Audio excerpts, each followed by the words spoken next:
Let's talk about market segmentation.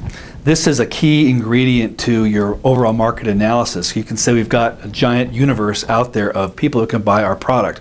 What you want to do now is you want to stratify, you want to break down who are these customers and how can we lead to identifying the right customer. So for example, you might say there are a zillion boat owners in the world.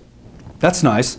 Okay, there are X number of sailboat owners, Y number of powerboat owners, Z number of fishing boat owners, like that. Because what you're going to need to do is there's a different message for each of these kind of customers. Now maybe your product is going to work for all boat owners, but the sailboat owner wants to hear about it one way and you can reach them in one marketplace and through certain magazines and certain mailing lists and other marketing channels. The powerboat's someone else. So how do you break down, I hate to say break down, but break out, so to speak, or how do you, that's what segmentation is all about, is saying different kinds of customers have different reasons. Now, some of the segmentation would be on geographic, so people in certain locations, so your segmentation might be geographically. So everybody who lives in the Northeast, or everybody who lives in where it's cold, or whatever like that. So it's a geographic segmentation. There could be a psychographic segmentation, which means people who are in this certain mindset, and it could be a generational thing, like people under 20, Generation X, Generation Y, baby boomers,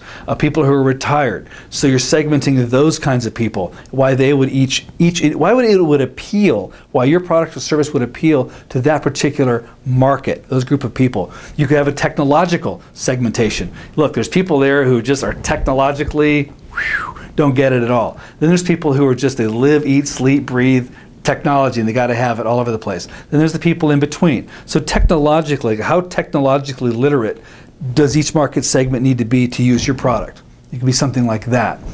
There's also, of course, then there's all the demographics. You know, age ranges, male or female, things like that, different sports they might play. So you might say, we have a product for tennis players. We have a product for athletes, could be the big thing, but it's tennis players, football players, like that. So how do you break out? How do you stratify? How do you buy a mailing list, for example, for each of these different kinds of market segments? You're showing your investor or lender that you can break down the listing of your customers, your prospects out there, and from there you can prioritize which one of these customer segments would be the most profitable, which ones should we go after first. Because it's nice to say, oh, there's a zillion people in the world, we're going to go after all of them. That's unrealistic. You want to go after one at a time. Pick one, the most successful one that would be for you, and then go pick those, and then the next one, and the next one, and the next one. So you're demonstrating that you can prioritize.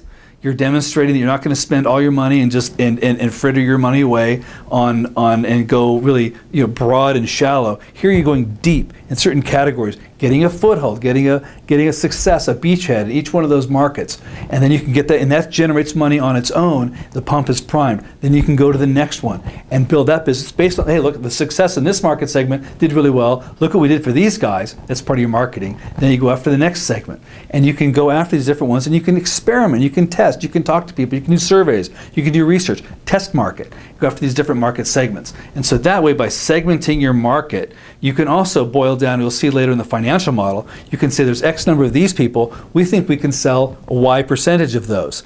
And so rather than betting the farm on the whole thing, you can, it's reducing the hip shooting to something closer. So rather than say, we're going to hit that target way out there, we'll say, no, there's a half a dozen targets that are right in close that we think we could reach each one of those market segments.